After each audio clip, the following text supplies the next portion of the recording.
Fenomena slow living, ketika orang kota mencari ketenangan di desa. Perpindahan masyarakat kota ke desa untuk mengejar gaya hidup slow living kini menjadi fenomena yang semakin banyak dilakukan.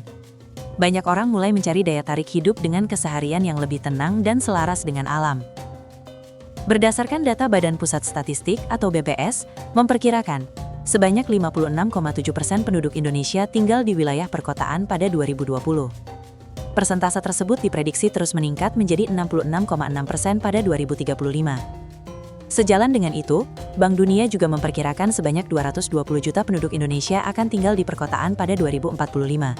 Jumlah itu setara dengan 70% dari total populasi di tanah air.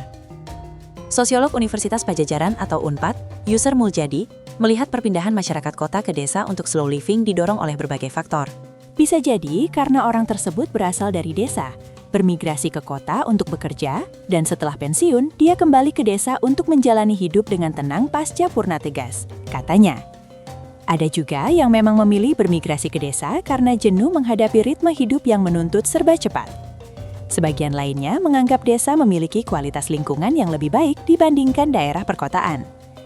Tetapi benang merahnya sama, adanya keinginan untuk hidup lebih tenang, bebas dari stres, dan lepas dari tekanan struktur masyarakat perkotaan, ujarnya. Menurut Yusar, tekanan hidup di kota bukanlah fenomena baru. Sejak kajian tentang perkotaan modern mulai berkembang pada 1920-an, kota selalu identik dengan tuntutan untuk serba cepat, produktivitas tinggi yang menyebabkan tingginya tingkat stres. Selain itu, di kota, aturan, sistem, dan lembaga-lembaga sosial seperti kantor pemerintahan, kantor perusahaan, komunitas profesional, hingga sistem layanan publik jauh lebih rumit dibanding di desa. Segalanya terstruktur, penuh prosedur, dan seringkali membuat kehidupan terasa formal dan terikat aturan. Akibat dari kerumitan dan struktur yang kompleks itu, hubungan antar manusia di kota pun cenderung tidak personal atau nirpribadi. Interaksi orang-orang sekadar kenalan fungsional. Selain itu, di kota, aturan, sistem, dan lembaga-lembaga sosial seperti kantor pemerintahan, kantor perusahaan, komunitas profesional, hingga sistem layanan publik jauh lebih rumit dibanding di desa. Segalanya terstruktur, penuh prosedur, dan seringkali membuat kehidupan terasa formal dan terikat aturan. Akibat dari kerumitan dan struktur yang kompleks itu, hubungan antar manusia di kota pun cenderung tidak personal atau nirpribadi. Interaksi orang-orang sekadar kenalan fungsional, bukan hubungan yang dekat secara emosional. Keadaan ini sudah berlangsung lama, sejak tumbuhnya perkotaan-perkotaan modern hasil dari industrialisasi dan modernisasi. Mungkin sudah berjalan seabad, seiring dengan pertumbuhan industrialisasi, kata Yusar. Namun, di balik itu semua, proses perpindahan warga kota ke desa juga membawa dinamika dan tantangannya sendiri, baik bagi pendatang maupun bagi komunitas desa yang menerima mereka. Jika para pendatang mampu menyesuaikan diri dengan kebiasaan dan budaya setempat, kehadiran mereka bisa menjadi pelengkap sekaligus menambah sumber daya bagi komunitas desa.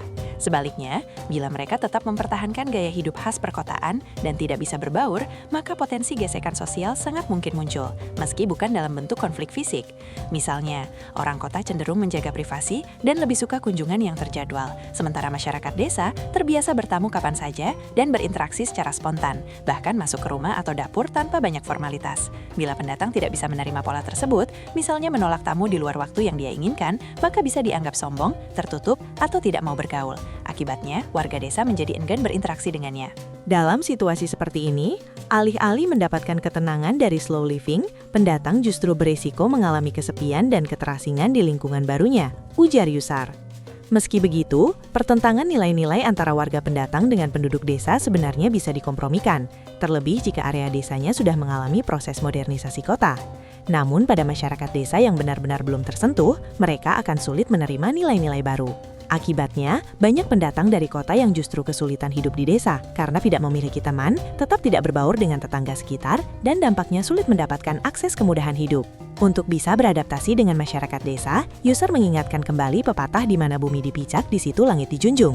Jika para pendatang dari kota mau dan mampu melepaskan nilai-nilai kekotaannya dan mengikuti nilai-nilai masyarakat perdesaan, bukan tidak mungkin dia bisa hidup selaras dengan lingkungan sosialnya.